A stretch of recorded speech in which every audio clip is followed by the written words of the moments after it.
আসসালামু আলাইকুম প্রিয় ভিউয়ার্সরা, আজকে একটি হেলদি ডিশ বানিয়ে নিচ্ছি। এখানে আমরা সারা রাত চিয়া সিডটাকে ভিজিয়ে রেখেছিলাম।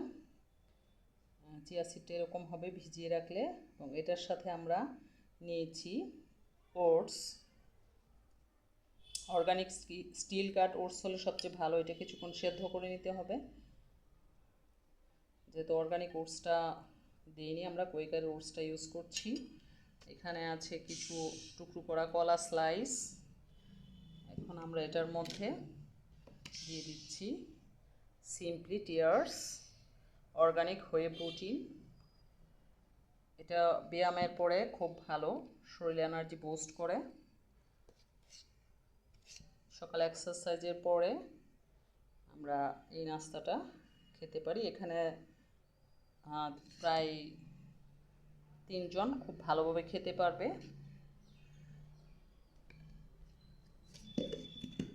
এখন আমরা এখানে কিছু গরম পানি অ্যাড করছি।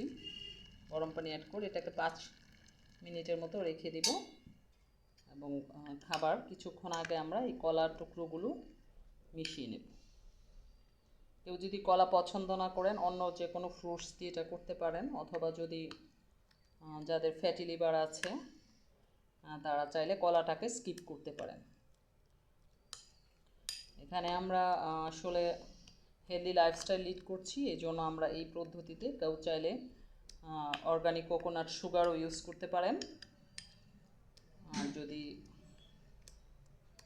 আরও খেতে ইচ্ছে করে আরও সুগার, তাহলে চিনি অ্যাড করতে পারেন। তবে চিনি যেহেতু আমাদের স্বাস্থ্যের জন্য খুব ভালো না, 132 ধরনের রোগের উৎস হলো চিনি, সাদা চিনি। সাদা চিনিকে বর্তমানে হোয়াইট পয়জন হিসেবে আখ্যায়িত করা হচ্ছে। এটাকে আমরা কিছুক্ষণ এভাবে রেখে দিব, এবং উপর দিয়ে আমরা কলাটা অ্যাড করে দিব। কলার পরিবর্তে আপনারা আপেলের টুকরো এগুলো ইউজ করতে পারেন, অথবা ড্রাগনের টুকরো। এগুলোতে ক্যালোরি অনেক কম, কিন্তু হেলথ বেনিফিট প্রচুর। যে হয়ে গেল আমার সকালের নাস্তা। অর্গানিক হয়ে প্রোটিনটা আসলে গ্রাস ফিড। এটা ডিরেক্টলি ফ্রম ইউএসএর যে কোনো একটা ভিলেজ থেকে এটা প্রোডাকশন হয়েছে, এবং এটার মধ্যে ন্যাচারাল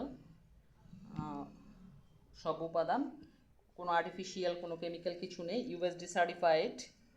ইউএসডি সম্বন্ধে যারা জেনে নিতে চান গুগলে সার্চ করে জেনে নিতে পারেন।